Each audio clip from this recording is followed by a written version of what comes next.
buenos días con todos los presentes. Gracias por formar parte de este ciclo de conferencias virtuales con la temática general Nuevas tecnologías en ingeniería mecánica para la reactivación productiva del país, realizada por el Grupo de Investigación en Nuevos Materiales y Procesos de Transformación, GIMAT, junto con la carrera de Ingeniería Mecánica de la Universidad Politécnica Salesiana, sede Cuenca.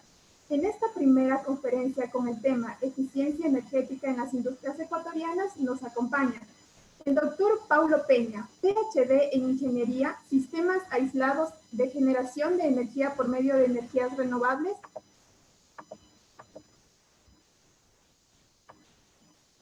fundador de la empresa Advice Energy de Quito. El doctor Nelson Jara, PhD en Ingeniería, Impacto de las Políticas Energéticas en la Industria de la Fabricación de Refrigeradores Domésticos y docente investigador de la Universidad Politécnica Salesiana y del grupo JIT-STD. La modalidad de esta conferencia es el desarrollo de cada ponencia. Posterior a esto, cada asistente podrá realizar sus preguntas al chat que van a encontrar a su mano derecha. En este momento doy paso al doctor Jorge Fajardo, quien es coordinador del Grupo de Investigación GIMAT. Bienvenido, Jorge, y adelante.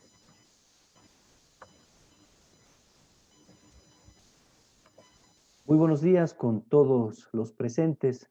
Sean todos bienvenidos a este primer ciclo de conferencias que se han generado a partir de la carrera de Ingeniería Mecánica con sus grupos de investigación asociados y con la colaboración del Vicerrectorado de Investigación de la Universidad Politécnica Salesiana.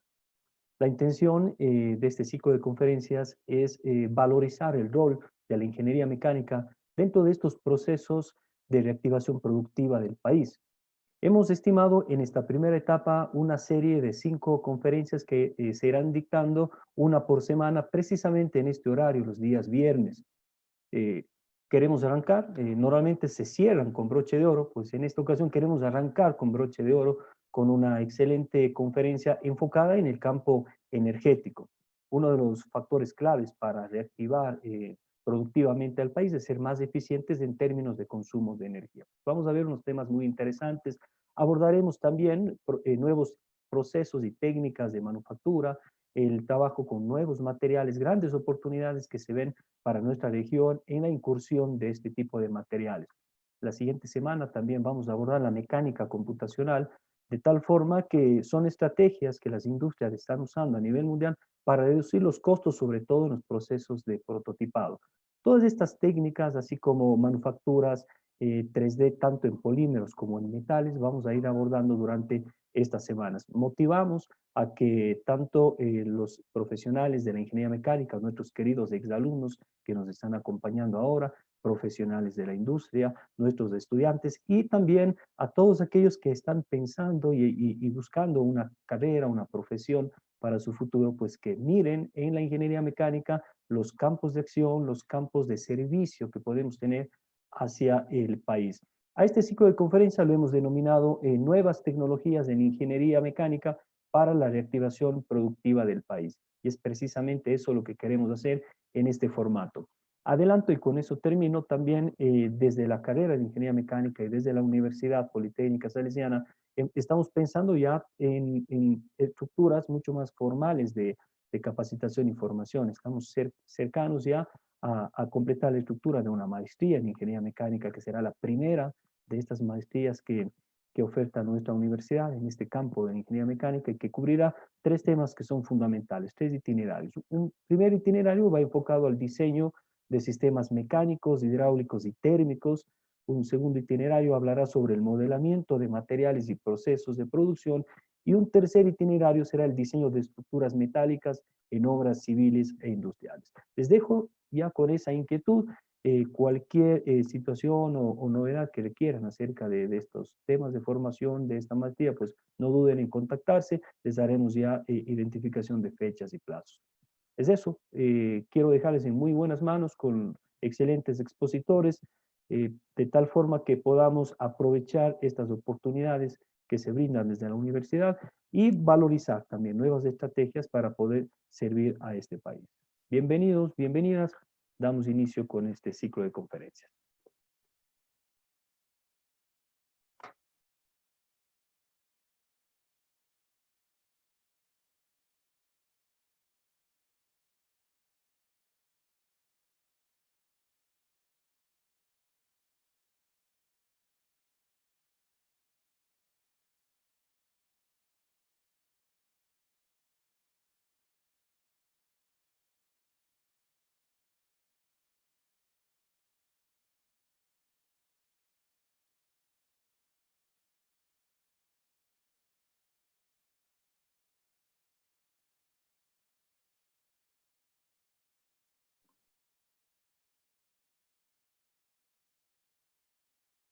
Me parece, estimado Jorge, que empezamos con el doctor Nelson Jara.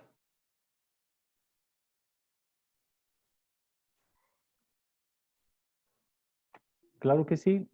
Vamos a ceder la palabra al doctor Nelson Jara, quien va a arrancar este ciclo de conferencias y nos va a contar las experiencias en cuanto a modelamiento de sistemas energéticos y toma de decisiones. Doctor Jara, bienvenido. Tiene usted la palabra.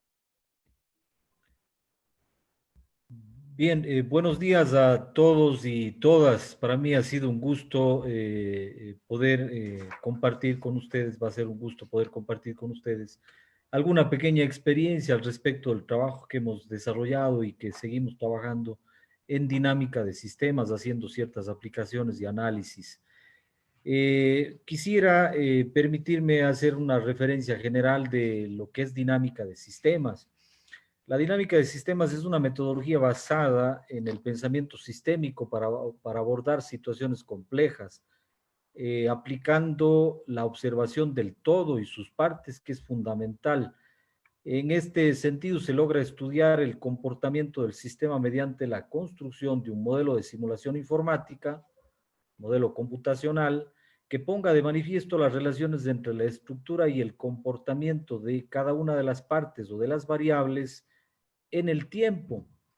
Es decir, se puede establecer proyecciones a mediano, a largo plazo, los resultados se los puede manejar así. Para ello se utilizan lazos de realimentación, los cuales apoyan a los reajustes manejando ese tipo de estructuras. Los resultados de la simulación en distintos escenarios también luego de que el modelo ha sido ya ajustado, nos permite establecer una serie de políticas que pueden servir para la toma de decisiones. Es decir, yo puedo establecer algunos escenarios posibles y los voy haciendo la prueba en el modelo a ver qué resultados a largo plazo o a mediano plazo me dan como satisfactorios. Habrá que poner en distintos tópicos y me serviría para la toma de decisiones. La dinámica de sistemas además posee un conjunto de reglas precisas que reducen la ambigüedad en aspectos complejos. Emplea diagramas causales con flujos positivos que indican la influencia en crecimiento de una variable y flujos negativos que explican el control de la variable mediante su influencia inversa, lo que transforma en un diagrama Forrester, que eso es lo que se maneja a la final, que utiliza flujos de stocks, variables, parámetros, todos relacionados con el sistema. Quisiera comenzar mirando alguna situación del pensamiento sistémico, pero para eso veamos qué es o cómo actuamos como seres humanos desde el punto de vista de pensamiento tradicional. Viendo la imagen se puede pensar cuál sería el efecto ante esa acción. Entonces ya podemos pensar qué es lo que estaría pasando luego de aquella acción. Esto representa definitivamente el pensamiento tradicional al cual nos lleva a establecer qué pasó, por qué no se cayó quizás ese árbol o si pensaban que era un árbol. Resultó de que ese era un poste que formaba parte de todo un sistema y cuando se ejecutó una acción, pues el resultado no fue ese desarrollado por la intuición. Es muchas de las veces políticas que se implementan en el país, por ejemplo, uno piensa que un plan de vivienda pudiera ser una solución si es que se lo analiza solamente desde sus partes, desde sus especificidades, podría resultar nefasto al final porque no hemos considerado todo el sistema.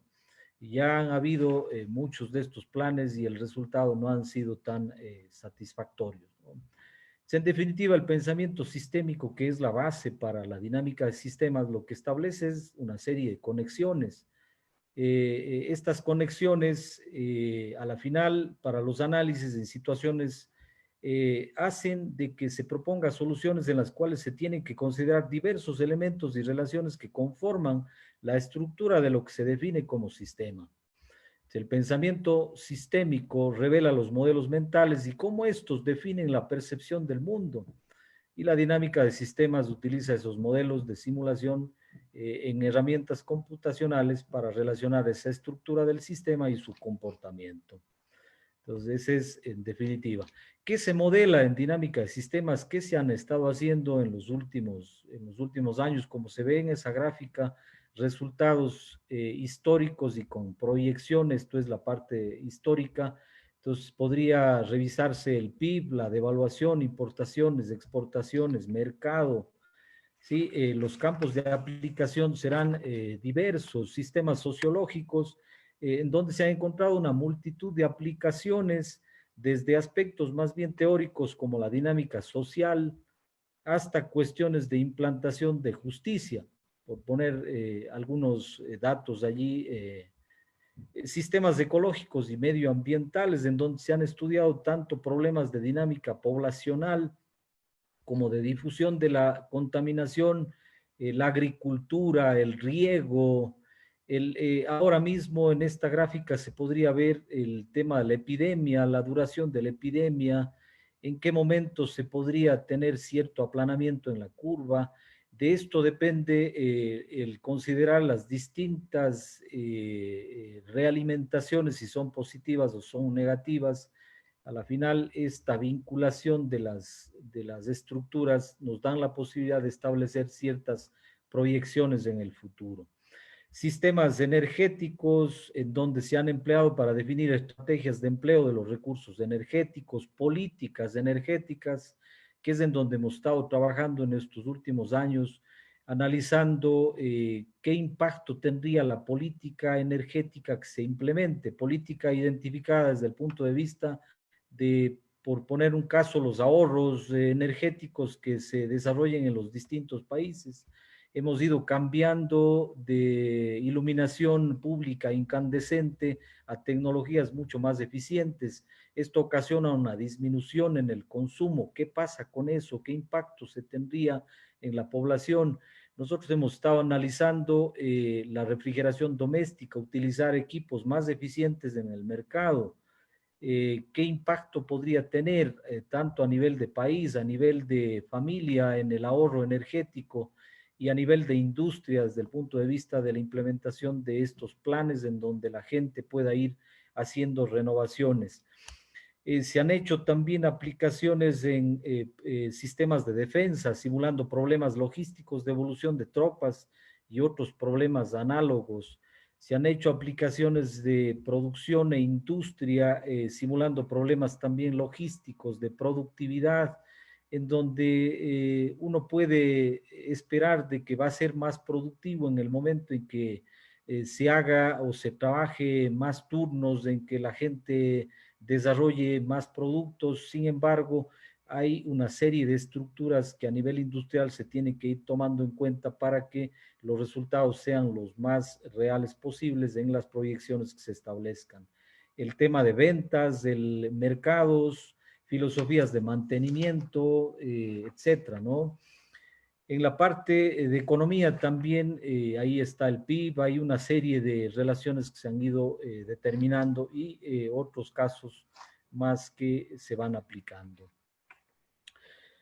Algunos conceptos generales quisiera hacer referencia antes de explicar un poquito la aplicación que se hizo. El tema de realimentación se considera como la parte medular de la metodología en el uso informático de esta técnica, donde hace referencia a un pensamiento de lazos de realimentación como una cadena cerrada de acciones.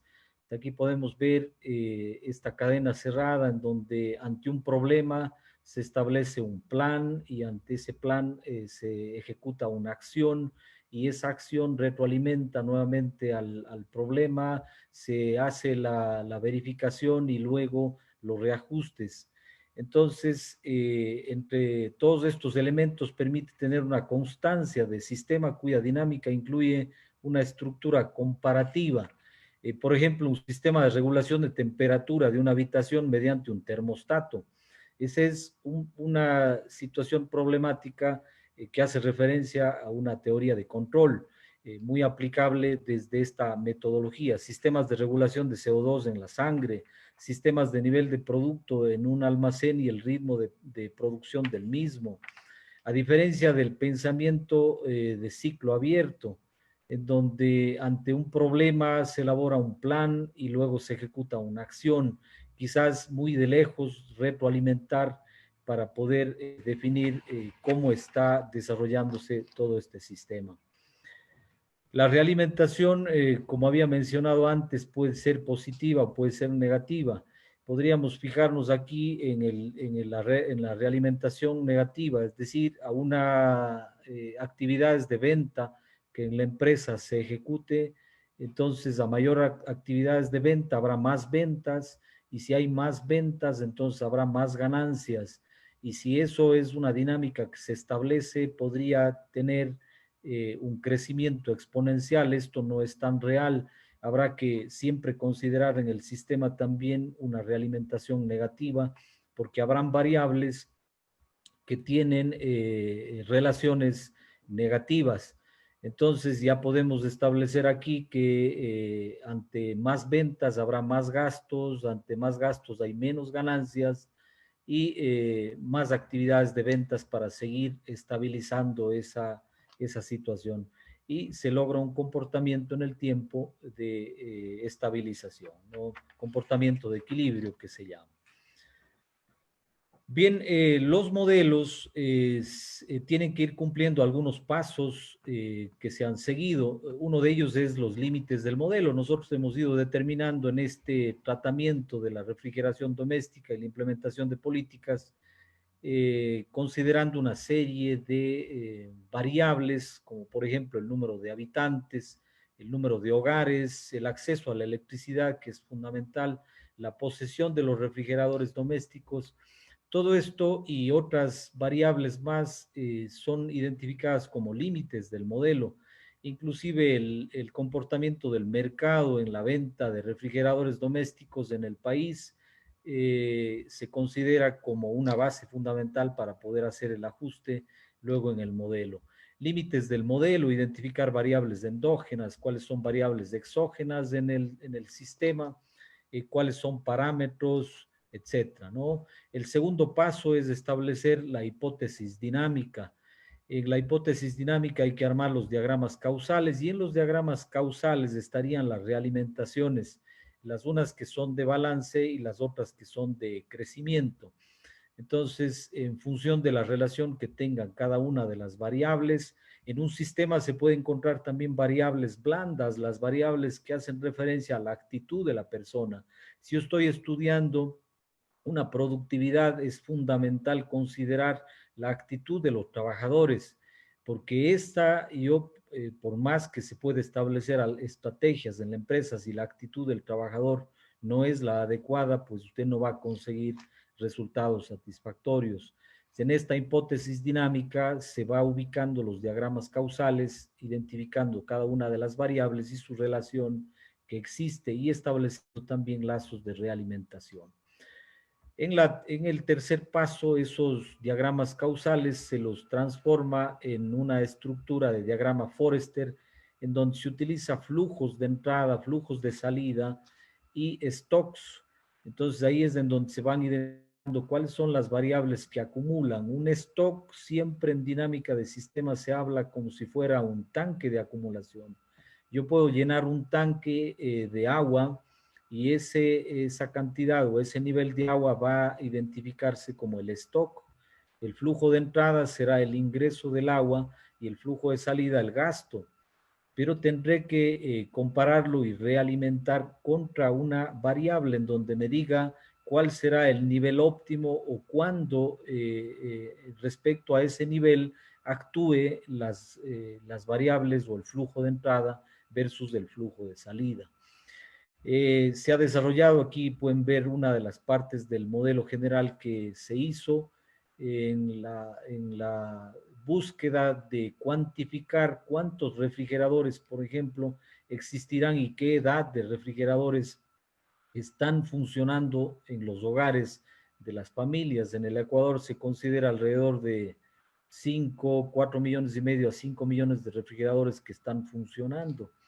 Entonces, de esos, ¿cuántos ya están o han cumplido su vida útil? Porque se considera 10 años para la vida útil. Entonces, hay una cantidad de variables que tienen que ser relacionadas.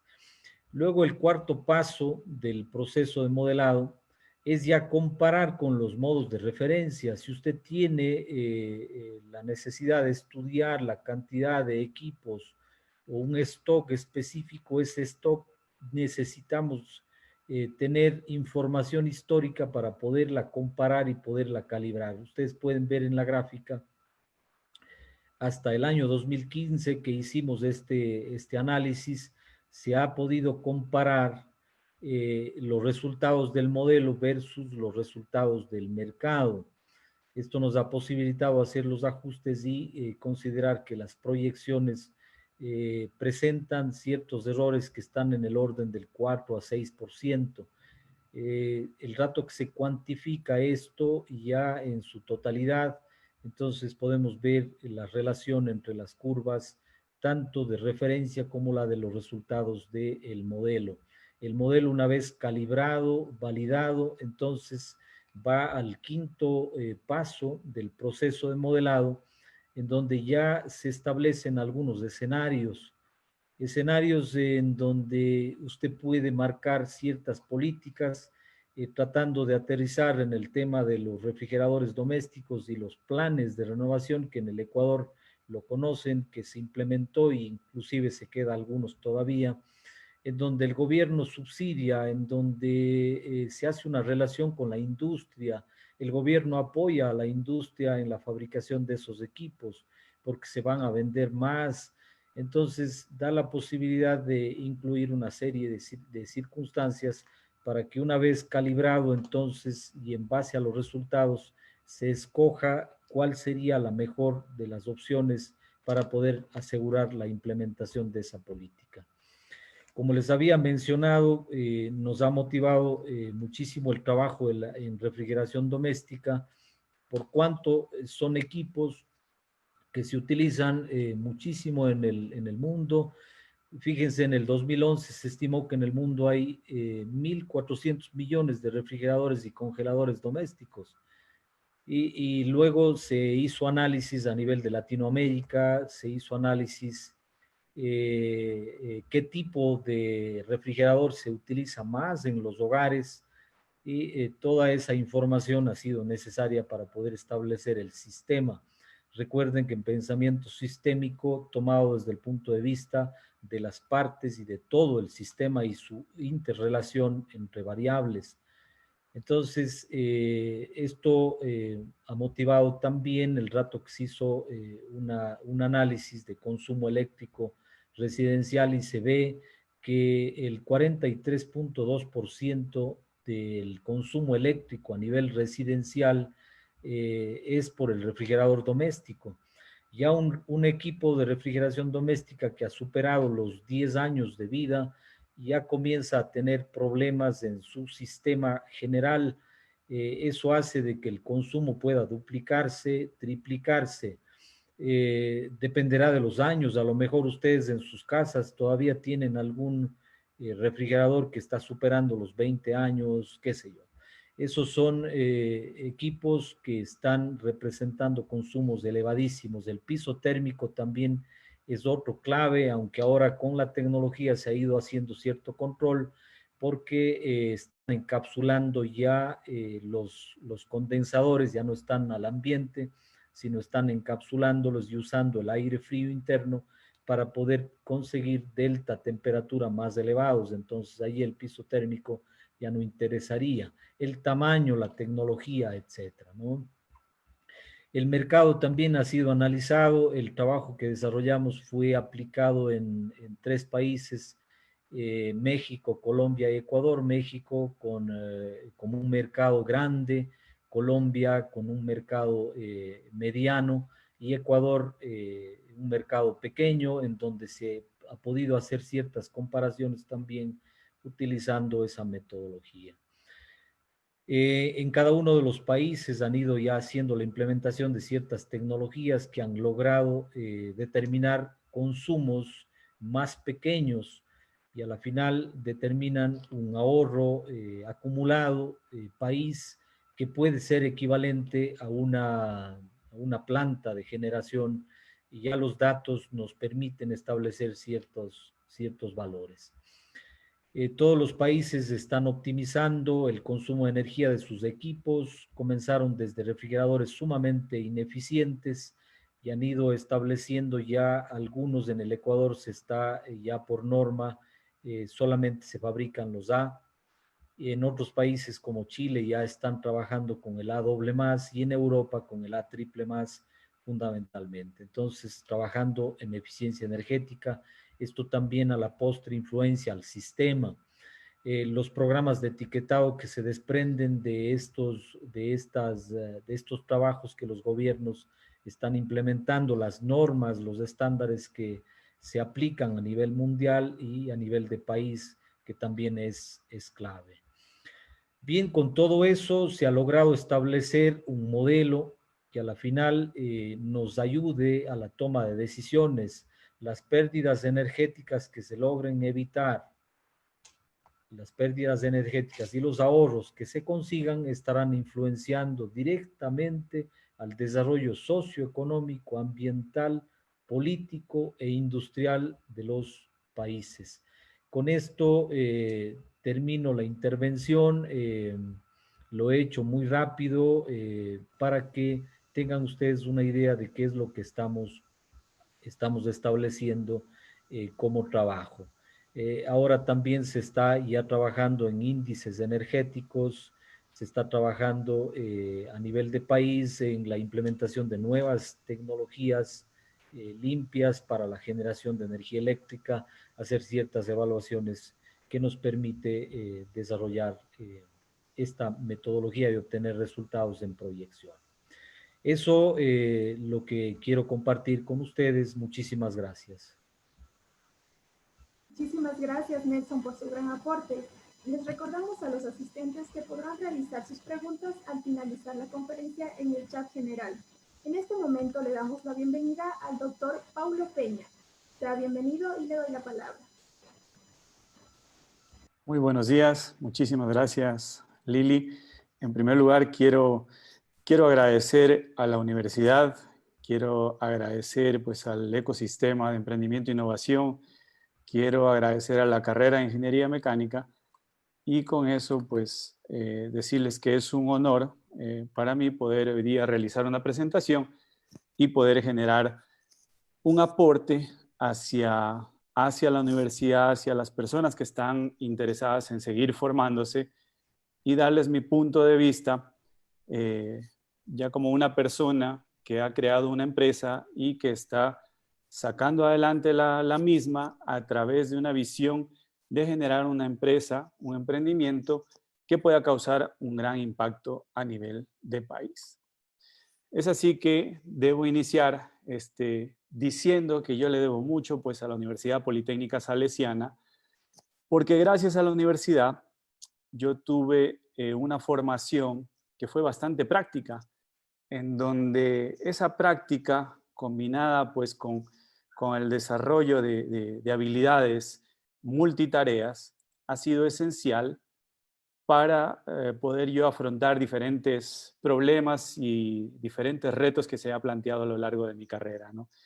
Es así que yo después de unos años de capacitación, de seguirme formando, pues tengo mi empresa y esta todavía pues la considero que está en una etapa de emprendimiento, pero quiero poner en contexto cómo se dio esto, cómo llegué yo a identificar que el ámbito de la energía era un ámbito que era de mi interés y que el día de mañana pues podría generar muchas oportunidades en mi carrera profesional, ¿no? Yo me gradué de la Universidad Politécnica Salesiana y desde el año 2002 pues empezó mi periplo haciendo experiencia, trabajando como ingeniero mecánico, es decir, haciendo tareas de diseño, de construcción, de metalmecánica, pero ya tenía yo una visión acerca del uso de la energía y sobre todo de los análisis de eficiencia energética en la industria. Y es así que decidí formarme, hacer una maestría y después pues concluyó esto en un doctorado. La maestría enfocada en el aspecto de de energías renovables y el doctorado pues enfocado ya en eficiencia energética, en este caso para el sector de la edificación. ¿Pero por qué en el ámbito de la edificación? Porque en el país en el que yo hice el doctorado, este sector es un gran consumidor de energía. Entonces, obviamente, toda la investigación y todo el trabajo fue derivado a ese sector. Inclusive, aunque yo venía del sector industrial como ingeniero mecánico, pues me dediqué al ámbito residencial. Es así que pudimos trabajar en la construcción de 3 viviendas prototipo, y eso aquí quiero destacar también la importancia de seguir invirtiendo no solamente en educación, sino en programas de investigación, y luego motivarlos a ir más allá, como hemos visto en la presentación anterior. El doctor Jara ha realizado un estudio, y con ese estudio pues ya se pueden obtener unas ciertas conclusiones y ya se pueden impulsar el día de mañana proyectos prácticos desde el punto de vista también del emprendimiento para generar empleo, que hoy más que nunca lo necesitamos en Ecuador. Entonces, comentarles que brevemente pues se construyeron estos prototipos. Esta es una vivienda que tenía simplemente diseños pasivos. Ya luego dimos un segundo paso a una vivienda que era prototipo, pues que ya tenía sistemas activos de control de la energía, y también fui parte del grupo de investigación que organizaba el concurso de Solar Decathlon en Europa, ¿no? Y luego, años después, nos encontramos con que las Naciones Unidas, debido al impacto, al gran impacto que estamos teniendo a nivel global de cambio climático, promueve una serie de objetivos de desarrollo sostenible, en donde podemos ver que el objetivo 7 indica que es importante tener acceso a energía. La energía debe ser asequible y también no debe ser contaminante. Entonces, la energía es un aspecto importante en nuestras vidas que también puede contribuir al fin de la pobreza. ¿Por qué? Porque genera muchos empleos. También es importante para ayudarnos desde el punto de vista de salud y bienestar. ¿Por qué? Porque un ambiente controlado energéticamente a la temperatura de confort va a hacer que nosotros tengamos un bienestar térmico en los edificios, ya que nosotros pasamos en un edificio, sea nuestra vivienda o sea una oficina o nuestro lugar de trabajo, más del 90% del tiempo de nuestras vidas. También ayuda pues al trabajo decente y crecimiento económico. También está relacionado a la creación de una industria e innovación e infraestructura, también con respecto al objetivo de ciudades, comunidades sostenibles. Entonces, la energía se ha convertido en un aspecto importante, y más adelante les voy a explicar cómo yo derivé desde la universidad pues al ámbito de la energía, y que resulta pues ser un gran aspecto a nivel global, porque vemos claramente que la tendencia del crecimiento de la energía hasta el año 2020 proyectada era pues que se desarrolle mucho más los sectores industriales, el sector del transporte, aunque a su vez tiene que hacerse más eficiente, y vemos aquí en la curva que para el año 2050 pues se va a reducir, pero que la generación de electricidad sí va a crecer de manera considerable, al igual que el sector de la industria. Vemos que las proyecciones para el sector residencial y comercial a nivel global es que se llegue a una especie de nivel, se llegue a nivelar el consumo de energía. Y hablando sobre el consumo de energía en nuestro país, el doctor Nelson Jara nos hablaba del sector residencial. La estructura de consumo que él nos indicaba estaba representada en este 14%, siendo el principal consumidor de energía en el país el sector del transporte con un 50%. Y aquí ya es importante que destaquemos la importancia de un pensamiento sistémico, como tú bien lo mencionaste, Nelson, en donde la toma de decisiones pues tiene que analizar una serie de variables, y que al final van a ir en detrimento o van a ir en apoyo a mejorar. Pues en este caso nosotros queremos que la economía de nuestro país mejore. Y si aquí analizamos que nosotros no tenemos una refinería para producción de combustibles. Si analizamos que en este sector tenemos un alto subsidio a los combustibles, vemos que las pérdidas y las oportunidades que estamos perdiendo en este sector son importantísimas. Esta es la clave en nuestro país para poder alcanzar una transformación verdadera. Pero no son menos importantes los sectores industriales y residencial, ambos con un 14% de consumo en la estructura final de los sectores. Aquí vamos a analizar estos tres sectores, en donde vemos que en el sector transporte el principal energético consumido es el diésel. Y aquí volvemos al análisis de los subsidios, en donde hay un mayor enfoque de los subsidios, donde es el enfoque mayor, vemos que es en el diésel y en gasolinas. Hay un estudio reciente realizado por investigadores nacionales y extranjeros en donde se indica que el subsidio a las gasolinas representa para el Estado, por cada dólar que va a los pobres, el Estado tiene que poner 20 dólares que van subsidiados al resto de las personas. Solo uno llega a los pobres, ¿sí? En cuanto a la electricidad, que vemos en el sector residencial, que representa solo el 37%. En la estructura de costos de consumos que nos presentó el doctor Jara, hablaba de la nevera, que es el mayor consumidor. Pues es el mayor consumidor en este 37%, pero vemos que el 51% es referido al energético del gas licuado, es decir, todavía hay un gran porcentaje de consumo en el sector residencial ecuatoriano de gas. Y aquí también sabemos la intensidad que tiene el subsidio aquí, aunque el subsidio en gas licuado es menor que el de gasolinas y el de diésel.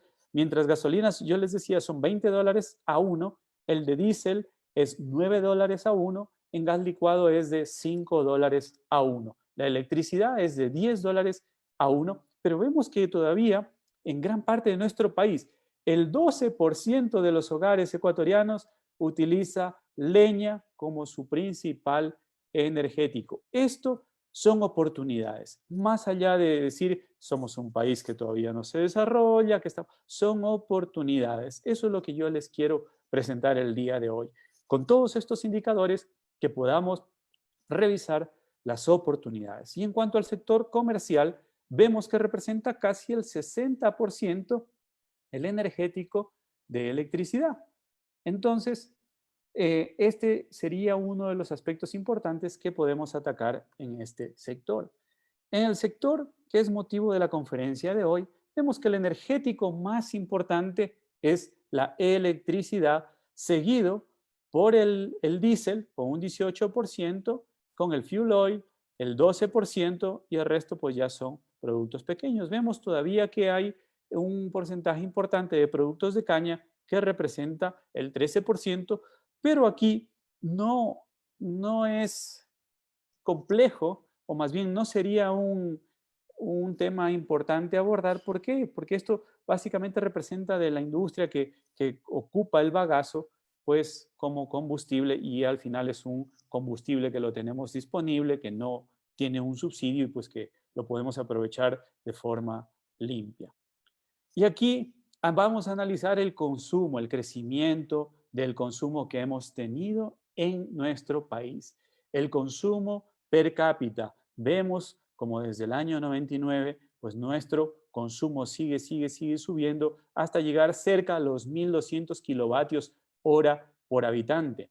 Esto vemos que aquí tiene una pequeña caída porque efectivamente estos años, desde el año 2015, pues el sector industrial, nuestra economía prácticamente se ha estancado. Cuando el doctor Jara hablaba sobre las variables y una de ellas es la relación que el PIB tiene sobre muchos de nuestros indicadores, pues sí, el PIB está directamente relacionado, en este caso, al incremento de la demanda de energía en nuestro país. Pero vamos a analizar un dato muy importante, porque este es el dato oficial que tenemos más actualizado y habla de hasta el año 2017, en donde vemos que nos estancamos, ¿sí? Pero a partir de este año, nosotros no tenemos, incluso desde el 2014, el crecimiento en el país sabemos que fue 0 y nunca se proyectó más allá estaba entre 0 y 1%, es decir, teníamos un crecimiento casi nulo, y mientras que, como el Banco Mundial representa informes en donde dice cuál es la intensidad energética en nuestro país, vemos que no va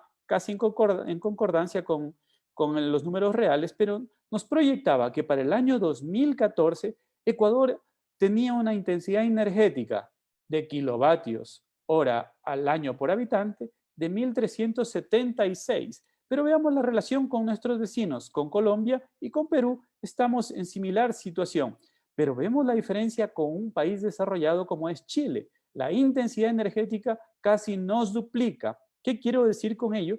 Que Ecuador todavía tiene mucho por desarrollar, tiene mucho por crecer y obviamente su población, gran parte de la población, todavía va a seguir creciendo en estatus y van a adquirir más equipos y electrodomésticos y eso representa un consumo.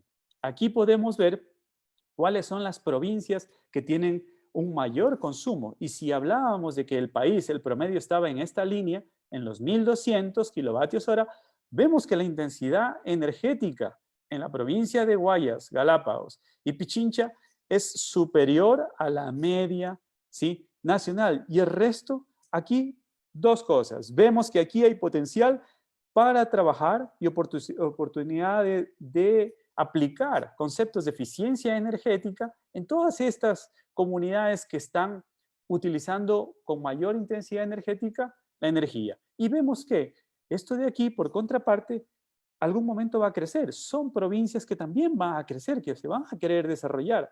Y eso pues se verá el día de mañana en el consumo, en el crecimiento del consumo. Si analizamos datos oficiales de proyección en cuanto a un plan que es un plan nacional de expansión del sistema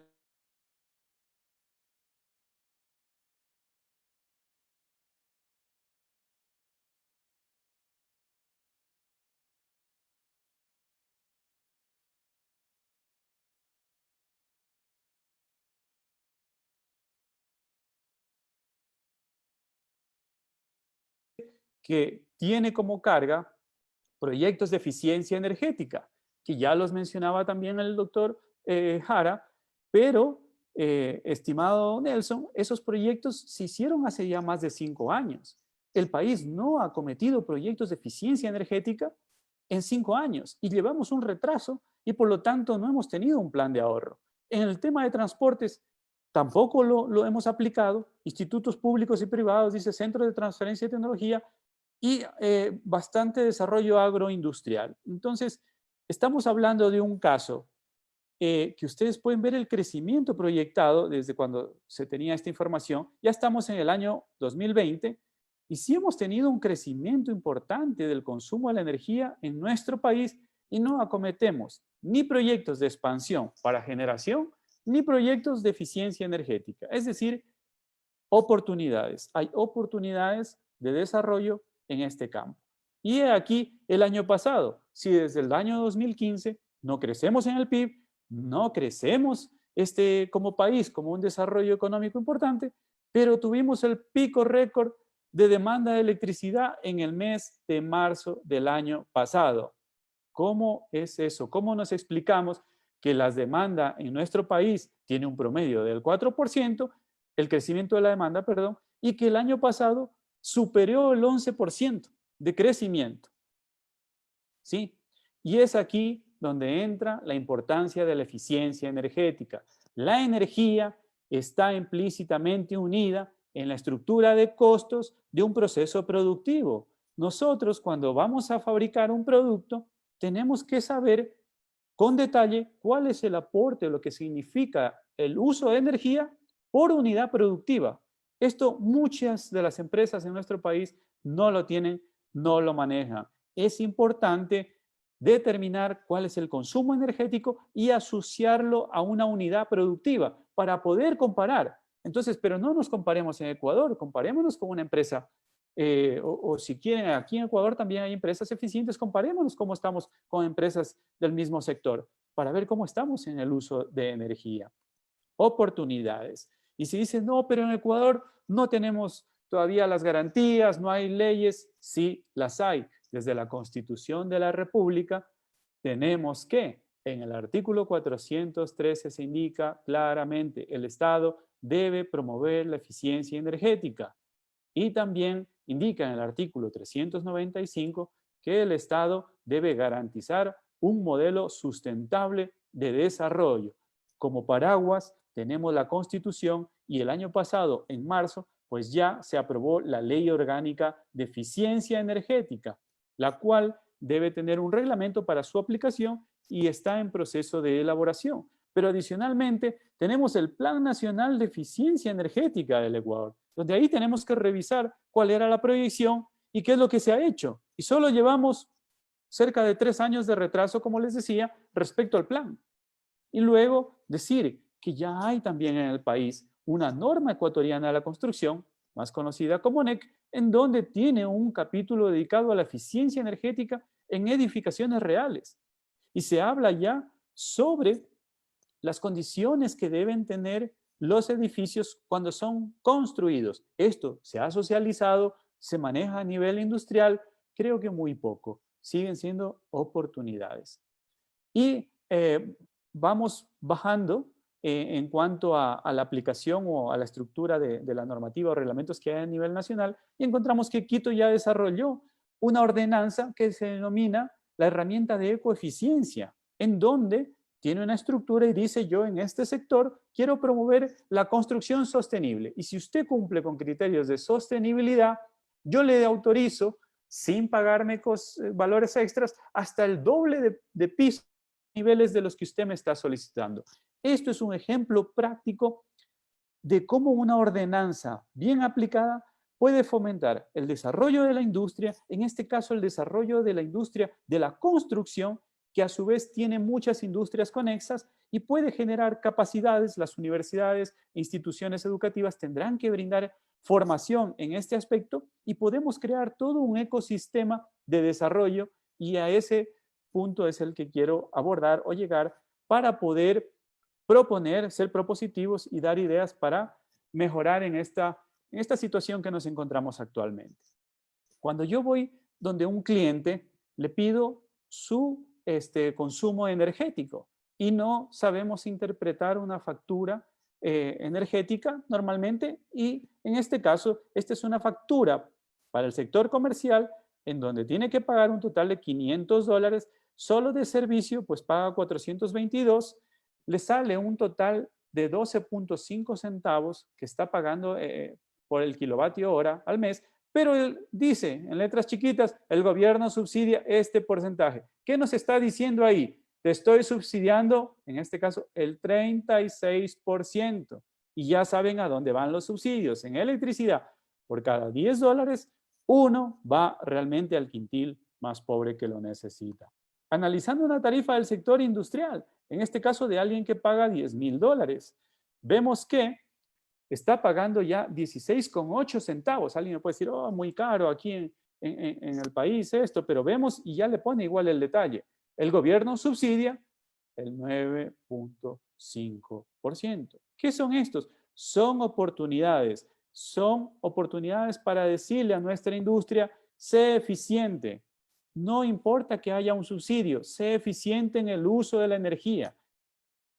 Sin subsidio o con subsidio tenemos que buscar la eficiencia y más allá, no esperemos a que el día de mañana no se eliminen el subsidio. Y aquí una comparativa, me van a decir, no, pero si Ecuador es uno de los países más caros en energía, ¿qué es lo que se dice? Por cierto sector de la parte industrial. Y no es así. Esta tabla, aunque no está actualizada, hablaba que comparando en el año 2015 a nivel regional, pues el sector industrial manejaba estos precios, en donde vemos que Brasil, Perú, Uruguay, Colombia, Chile están, ¿sí?, con tarifas más altas en promedio en el sector industrial. En ese año en Ecuador y hasta el 2017 era de 8,12 y 2018, en donde en febrero del año 2018 se solicitó por parte del sector industrial bajarse la tarifa del kilovatio con su premisa de que iban a generar empleo, de que iban a contratar más personas. Y aquí es donde pongo en contexto lo que el doctor Jara también dijo. Vamos a hacer un análisis sistemático, una dinámica del sistema para ver qué pasó. En realidad, con esto se bajó la tarifa en el sector industrial a un promedio de 6.5 centavos y se generaron empleos desde el año 2018, 2019. Ahora no hablemos porque es otro contexto, pero ahí está la toma de una medida que en realidad impide el desarrollo de ciertas actividades, en este caso el de la eficiencia energética, y sí es una barrera importantísima el tema de subsidio. Y voy más allá. Ya nuestras autoridades emitieron una resolución, porque hasta el día de hoy la tarifa real del consumo de energía promedio en el país aprobada para el cobro que nos hacen ahora es de 9 centavos, 9,2 centavos.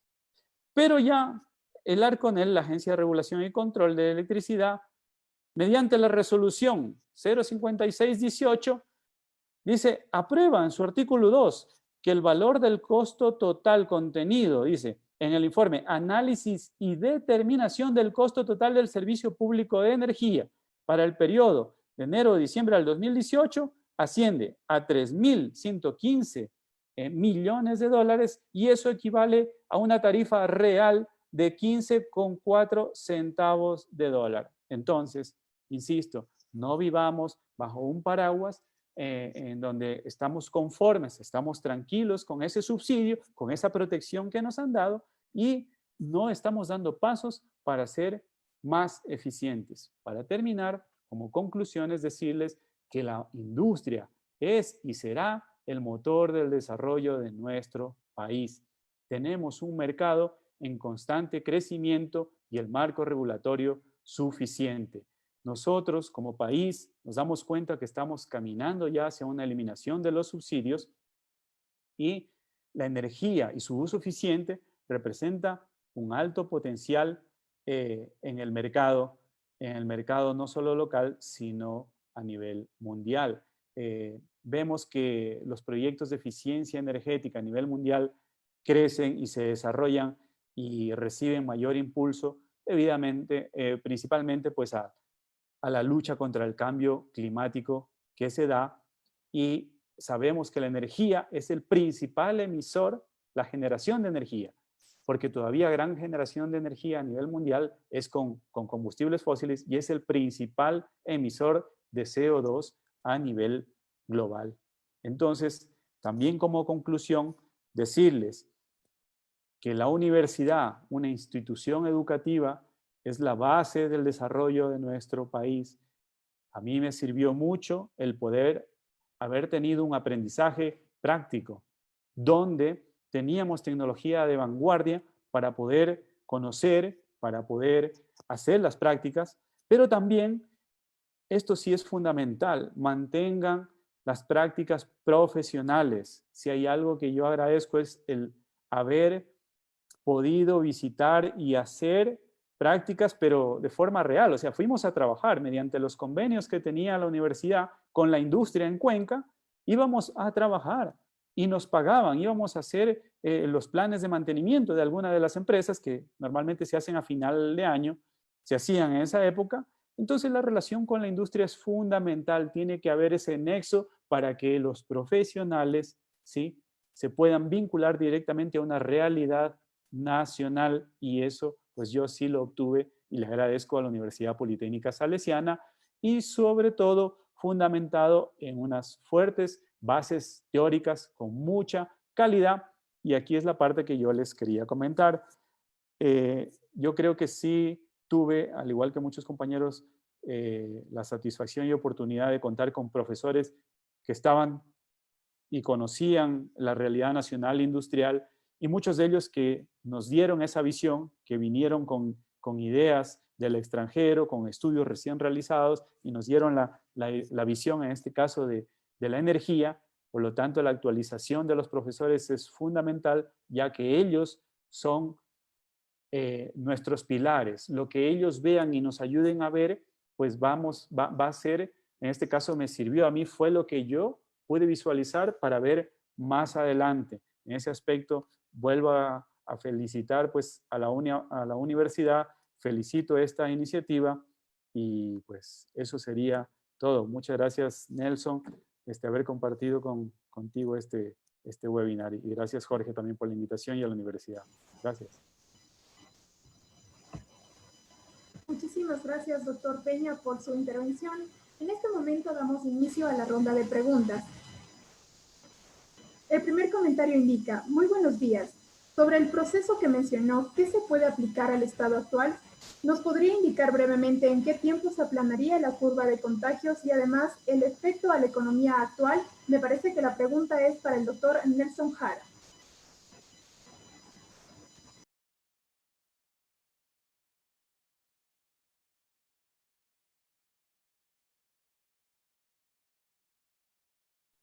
El micrófono, Nelson, me parece tu micrófono. El micrófono, Nelson. Sí, como decía, tenemos planteado estudiar esto de la pandemia, inclusive arrancamos a mirar algunas variables. No lo hicimos desde el inicio, pero pudiéramos hacer cierta situación de proyección. No puedo establecer en qué tiempo se aplanaría en su totalidad, porque deberíamos hacer el análisis utilizando cada una de las variables de este sistema, en donde se debería tomar en cuenta todo y su relación entre variables para poder establecer ese estudio. Siempre en dinámica de sistemas es fundamental tener información básica, histórica. Quizás a un futuro no muy lejano podamos hacer un estudio de este planteamiento. Sin embargo, yo puedo manifestar de que hay un modelo muy grande que se lo hizo a nivel mundial, en donde se establece el comportamiento de una serie de situaciones que pueden suceder con la humanidad, desde el crecimiento poblacional y sus intervenciones en el planeta, provocando ciertas situaciones de calentamiento global, desastres y situaciones que se han ido presentando. Es decir, ese comportamiento puede ser plenamente analizado con dinámica de sistemas. No lo hemos hecho todavía en el caso de la emergencia sanitaria. No hemos iniciado. Esperamos ver si es que hacemos algún aterrizaje en ese tema para tener algunos resultados y poderlos publicar. Muchas gracias. Muchas gracias, doctor Nelson. Bien, Germania Serrano nos dice: ¿qué opinan sobre la nueva política de la variación del subsidio de la gasolina con la variación del costo del barril de petróleo?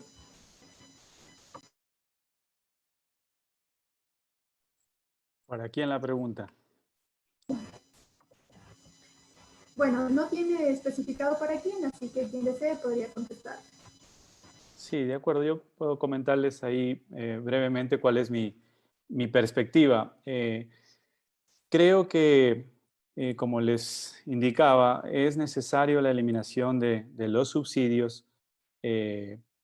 Ahora, temas políticos, y eso no voy a comentar, en otros países se ha hecho la eliminación de los subsidios de forma gradual, y en este caso lo que se hace es aprovechar pues la baja del petróleo, y yo creo que es coherente el sistema planteado de fijar una franja superior y una franja inferior, en donde pueda fluctuar también el precio del combustible, y creo que es lo que más le conviene al país. Como les indicaba, hay un estudio en donde la gasolina especialmente significa por cada $20 que el gobierno tiene que poner y pagar, solo uno va al quintil que en teoría más lo necesita. Entonces, también hay otra pregunta aquí que alguien pregunta, sí, sobre cómo sería el costo real. A ver, no.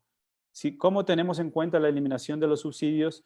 Dice, no es bien tomado por la sociedad y cómo esto mejoraría la calidad de la industria nacional. Entonces, como está un poco en relación, decir, el tema social es complicado porque efectivamente se nos vende la idea de que nos va a impactar en los costos de todo a nivel nacional, y creo que en realidad hace falta socializar. Aquí creo que es importante y fundamental el papel de la academia. Los invito a que estos estudios ustedes los analicen y nos pongan en contexto ahí, Nelson, Jorge, en donde efectivamente la gente dice, ¿por qué reclamamos si en realidad si en realidad esto afecta a los más pobres, es por la falta de conocimiento que tenemos de forma general.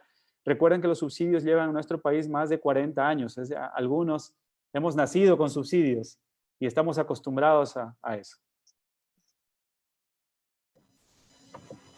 Yo quisiera aportar una situación adicional a esa pregunta. Nosotros hemos evaluado el tema de los subsidios como una política de Estado, y los subsidios no solamente dirigida hacia la población, sino también hacia la industria.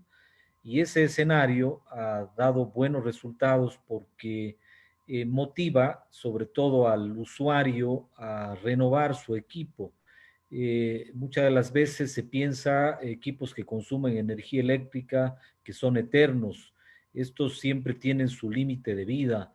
¿Y por qué se establece? ¿Por qué el fabricante o el diseñador establece aquello? Porque los consumos de energía van variando de acuerdo al tiempo.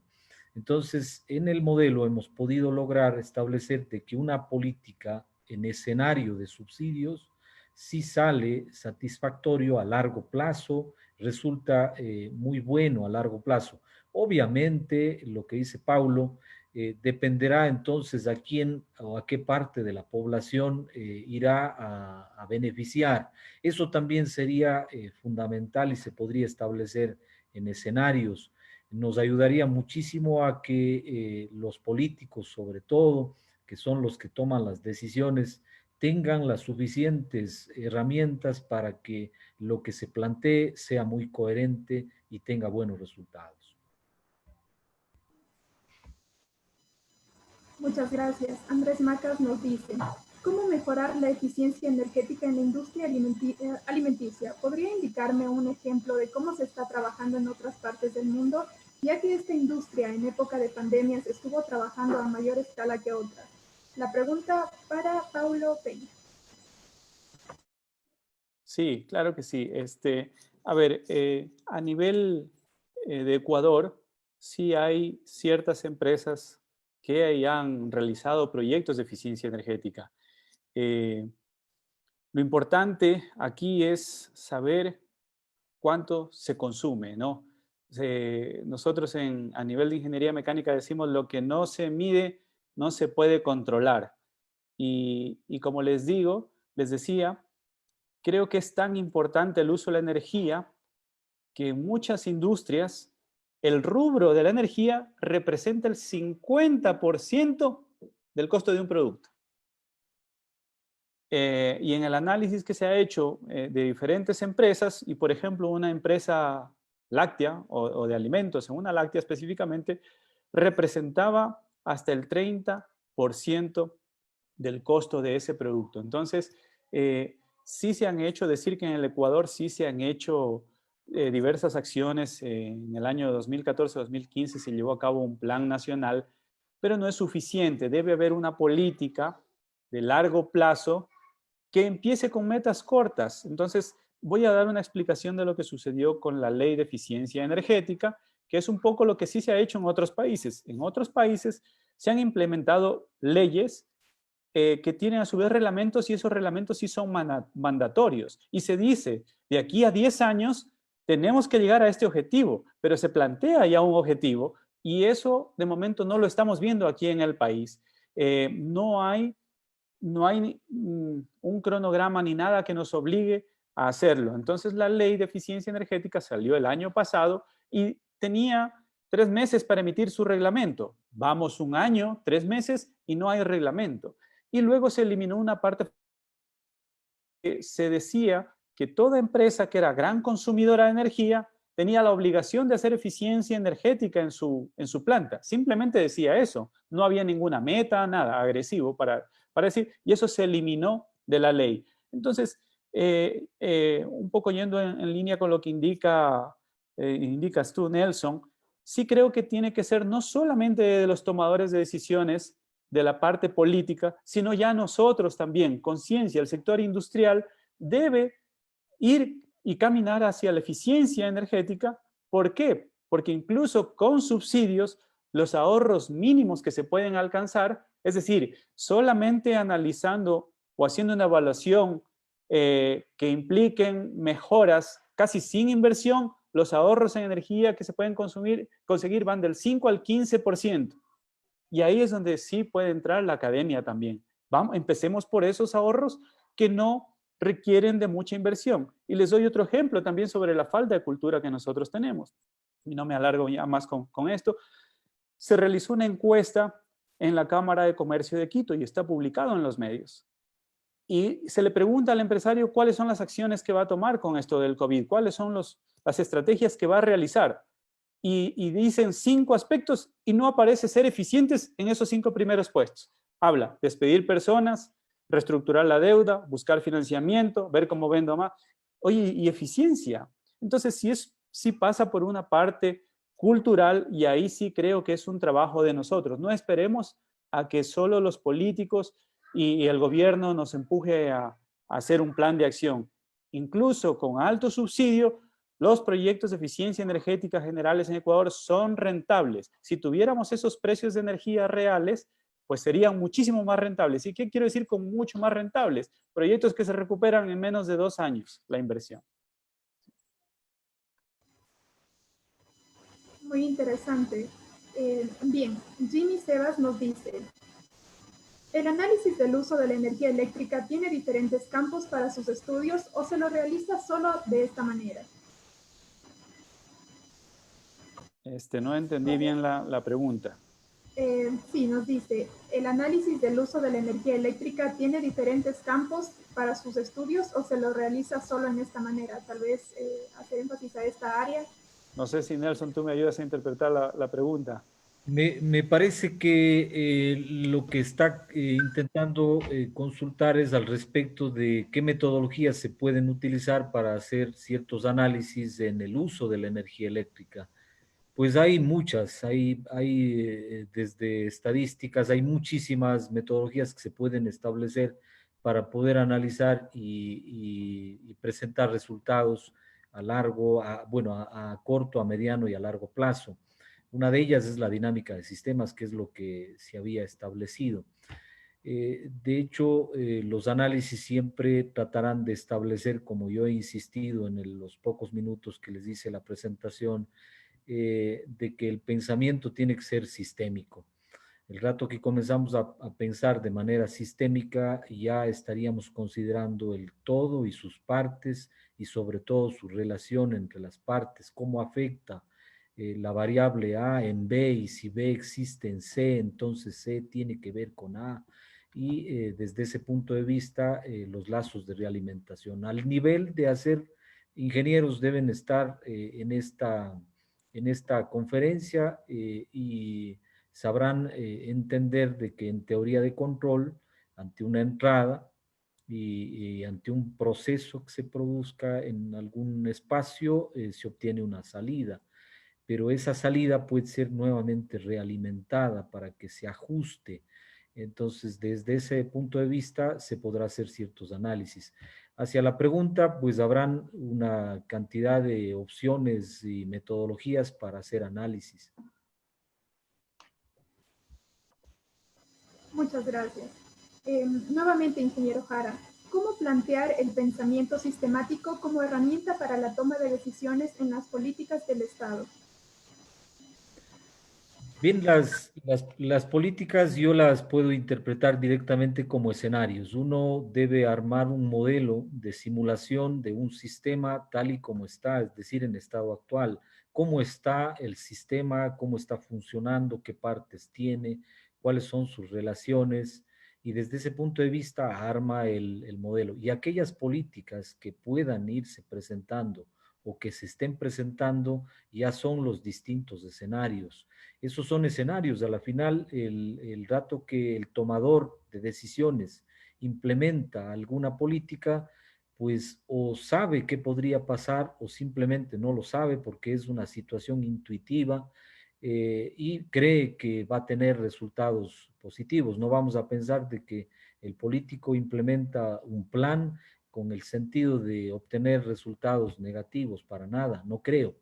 Pero si no lo tomó desde el punto de vista sistémico, si no hizo el análisis desde el punto de vista interconexo entre todas las variables, pues no puede asegurar de que la curva irá hacia el crecimiento o hacia el decrecimiento. No podemos saber qué va a pasar después.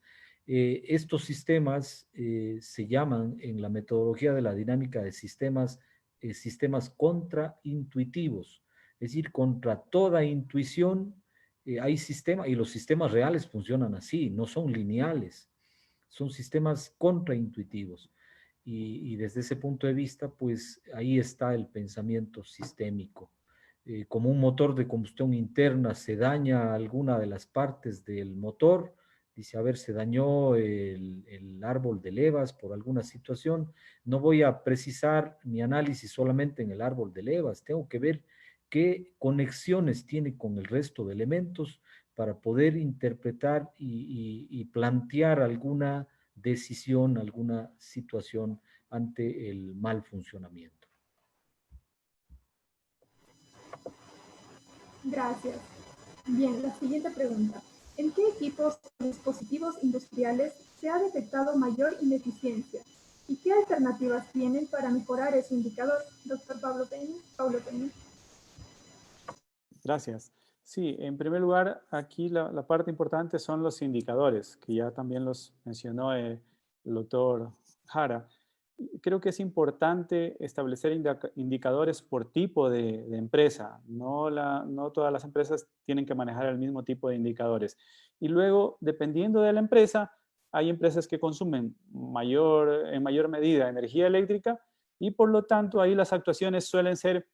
Yo me he encontrado con empresas que indican, por ejemplo, yo tenía 4 compresores grandes. Son empresas grandes que dicen esto. Hemos medido el tiempo de utilización, las horas, y esos pasaban encendidos todo el tiempo. Pero ya viendo la utilización real, ahora tengo 1, ¿sí? Y los otros 3 están apagados. No necesito más. Está bien utilizado, se han utilizado variadores de velocidad y entonces, como les indico, puede ser en la parte eléctrica, con motores, puede ser en la parte de aire, también hay muchas fugas de aire, son pérdidas de energía, puede ser en la parte térmica, se desperdicia la energía térmica, faltan condiciones de aislamiento, pero lo más importante que también lo mencionó el doctor Jara, cuando planteaba el problema, también el plan y la actuación, eso está muy relacionado con lo que indica ya una norma de calidad, una ISO, y en este caso la ISO 50001, que tiene que ver específicamente con eficiencia energética. Y efectivamente habla de, en primer lugar, establecer una línea base, es decir, ¿dónde estoy? Aquí estoy, ¿y qué voy a hacer para mejorar? Una vez que implemento esos planes de acción, mejoro, voy a verificar, a medir, y luego sí me planteo ya una retroalimentación y vuelvo a plantear una mejora continua. Es decir, voy a seguir mejorando, voy a seguir mejorando. Como hay muchas preguntas relacionadas a eso, decirles que tanto en el aspecto de los subsidios como en esto de eficiencia energética, creo que lo ideal sería plantearnos metas para que no haya un impacto social, sobre todo en el aspecto de los subsidios, que estoy viendo muchas preguntas relacionadas con ello, y para que el cambio no tenga que ser del día a la mañana. Y doy otro ejemplo. Se dice eliminación de los subsidios al diésel. ¿Cuál es el sector que saltó y puso una pancarta diciendo, los invitamos al funeral del sector camaronero? Eso fue. Entonces, eso es porque se hace de un día a otro. Pero dice, ¿cómo puede? Dice, en Argentina han eliminado los subsidios y ahora están mal económicamente. Bueno, no creo que se deba simplemente a eso, pero para que nos hagamos una idea, en Ecuador representa más de 4.000 millones de dólares los subsidios a la energía. Y prácticamente es dinero que se va afuera, la mayor parte de ello en subsidios. Y del dinero que va adentro, el subsidio va a personas que no lo necesitan, a personas que sí tenemos la capacidad de pagar ese precio en una estación de servicio, en una gasolinera. Personas que utilizamos el gas, sobre todo en Quito se puede ver mucho eso, calientan con el gas doméstico el agua de las piscinas. Entonces, mientras una persona de un bajo quintil ocupa quizás un cilindro de gas al mes, ustedes me van a decir, Nelson, ¿ocupa alguien de ese quintil 2 cilindros al mes? no ocupa, porque cocina y con uno más de un mes le dura. Pero en cambio el resto no. Tenemos en nuestras viviendas 3, 4 bombonas o de estos tanques de gas. Entonces esa es la relación que tenemos que ir cambiando. Y si nosotros entendiéramos que esos 4.000 millones de dólares que hoy tanto los necesitamos, los pudiéramos utilizar en otro tipo de inversión para obra, para educación, ¿sí? Para salud, pues contribuiría de forma enorme en el desarrollo económico de nuestro país. Gracias. Por cuestiones de tiempo vamos a responder una pregunta más y las demás van a ser contestadas a los correos electrónicos con los cuales se inscribieron. Marcos Echavarría nos dice, ¿cómo podemos vincular la eficiencia energética hacia las estrategias de mantenimiento o planes de mantenimiento? Ahí me gustaría contestar yo brevemente, pero luego me gustaría que Nelson me complementes porque es importantísimo el mantenimiento en la eficiencia energética. Prever desde el punto de vista del mantenimiento el mal funcionamiento y o operación de alguna de las máquinas tiene un alto impacto. Yo diría que es la base para alcanzar una eficiencia energética. Nelson. Bueno, establecer altos índices de mantenibilidad de los equipos en la empresa, como dices, Paulo, pues es la parte fundamental, lo esencial. Sin eso tendríamos muchísimos problemas a nivel industrial. Por esa razón es que las empresas en Cuenca, Cuenca es un polo de desarrollo en el país, mucha industria, y se establece una cantidad de técnicas, de filosofías, están implementando algunos métodos. Todo eso posibilita incrementar ese índice de mantenibilidad. Eso es clave, es fundamental. En torno a aquello está la capacitación. Yo tengo que tener un personal altamente capacitado para ese tema y en todos los factores relacionados. La parte de las filosofías no deben ir caminando solamente hacia la dirección de los equipos o de las máquinas. Estas también estarán interconexas con otros departamentos, tendrán que ver mucho con adquisiciones. Habrá que conversar del stock de repuestos, del mínimo que se debe tener en la empresa, disponibilidades, herramientas, qué sé yo. Entonces, ahí hay mucho por hacer, hay muchísimo por plantear y por analizar.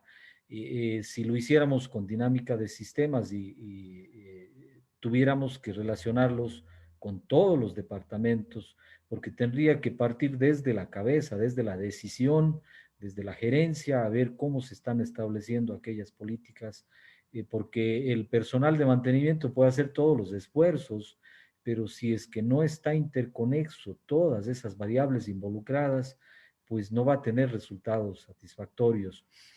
Termino solamente con manifestar una técnica de mantenimiento predictivo que será muy costosa para algunas empresas, puede disminuirse desde el punto de vista de comenzar a documentar. O sea, solamente con documentar las cosas, los históricos y tener coincidencias, ya pudiéramos hacer un mantenimiento proactivo en donde se pueda anticipar al fallo y ocupar un menor tiempo en ese trabajo para que la máquina siga disponible en la línea de fabricación. Muchas gracias, Nelson. Muchas gracias, Paulo, por compartir con nosotros esta mañana de conocimiento. De igual manera, les invitamos a formar parte de nuestra segunda conferencia con el tema Avances en Investigación Mecánica Computacional de Materiales. De igual forma, les recuerdo que para obtener el certificado de participación es importante asistir a todo el ciclo de conferencias a las que podrán acceder con el enlace de hoy. Muchas gracias y nos vemos el próximo viernes. Gracias a todos.